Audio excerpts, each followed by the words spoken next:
Bonjour.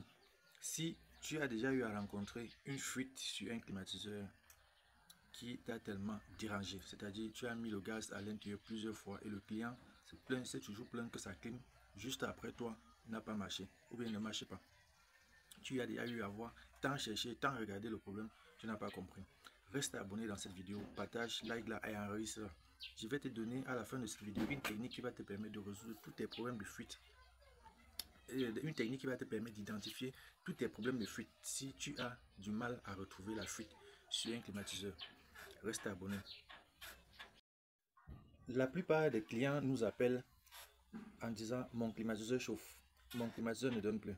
Et là, nous nous déplaçons pour pouvoir aller effectuer et voir le problème. Une fois sur place, vous vous rendez compte qu'il n'y a plus de réfrigérant, encore appelé dans d'autres pays le gaz. Donc, qu'il n'y a plus de gaz dans le circuit. Et là, généralement, qu'est-ce que nous faisons, ou bien qu'est-ce que vous faites en première étape? Vous faites généralement la recherche par la fuite, la recherche de la fuite avec la mousse de savon, qui est l'une des techniques qui permet d'identifier la fuite.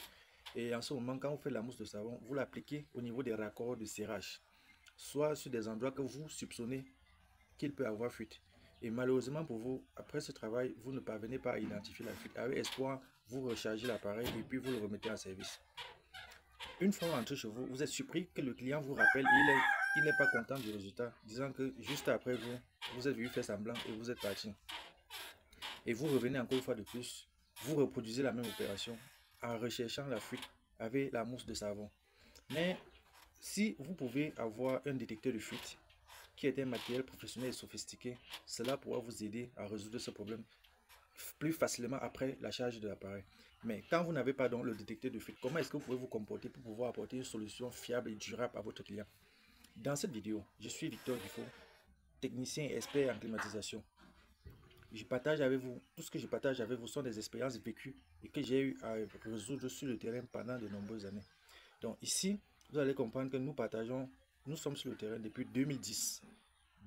Et tout ce que nous allons vous partager en termes d'expérience ou en termes d'informations, ce sont des informations pratiques qui vous apporteront des solutions concrètes. Des solutions concrètes que si vous l'écoutez, vous l'appliquez, vous aurez un résultat palpable. Donc revenons à notre problème. Le client vous a appelé, il y a une fuite sur votre climatiseur. Comment est-ce que vous allez faire pour pouvoir résoudre ce problème? La première chose, après avoir étudié, si vous n'avez pas de lampe, d'appareil pour chercher la fuite, donc si vous n'avez pas cet appareil-là, qu'est-ce que vous allez faire? Je pense que j'ai donné le nom de cet appareil au début de la vidéo, donc, ou précédemment. Excusez-moi, nous sommes en cours de vidéo. Ce sont des erreurs qui arrivent pendant les réalisations de montage, pendant le montage d'une vidéo. Donc, qu'est-ce que vous allez faire en premier lieu? Après avoir vérifié les raccords de charge avec la mousse de savon et que vous ne parvenez pas toujours à identifier la fuite, la deuxième chose que vous allez faire, c'est quoi? Vous allez desserrer les raccords de serrage. Vérifier si les corolets ont été serrés au point où ça a coupé les corolets qui sont au niveau des raccords de charge. Parce qu'à ce niveau-là, s'il y a une petite fissure, il peut y avoir des fuites invisibles que vous ne pouvez pas voir. Ça, c'est l'une des techniques. Mais à la fin de cette vidéo, vous aurez une technique qui pourra vous aider à résoudre complètement les problèmes. La troisième technique consistera donc à démonter complètement l'évaporateur et le condenseur, le mettre carrément au sol. Déshabiller aussi la tuyauterie un quart. Je dis bien, si votre climatiseur contient aussi la tuyauterie un quart, vous enlevez complètement la malfaite qui est dessus.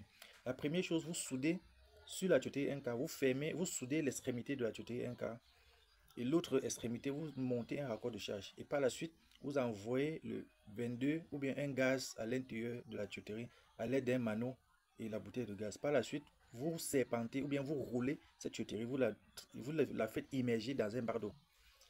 Quand vous l'immergez, s'il y a des micro-fuites, parce que les tuyauteries un quart, généralement, avec le temps s'use, il y a des micro-fuites, la corrosion attaque dans cette tuyauterie.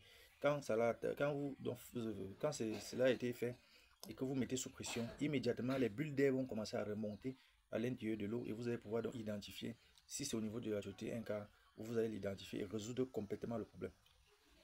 Soit en remplaçant la tuyauterie, soit si la fuite est locale, vous pouvez juste appliquer une soudure avec le cuivre, avec la brasure pour pouvoir résoudre le problème. Mais si la fuite est générale ou bien sur presque toute la tuyauterie, il est recommandé, je vous recommande de remplacer simplement cette tuyauterie-là.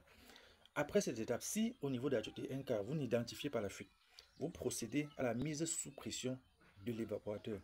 Cette opération consiste à faire quoi? À démonter carrément l'évaporateur, la faire sortir à faire sortir de son calandre, à lever la commande électrique, à lever le calandre et vous vous retrouvez en main avec la batterie seule la batterie.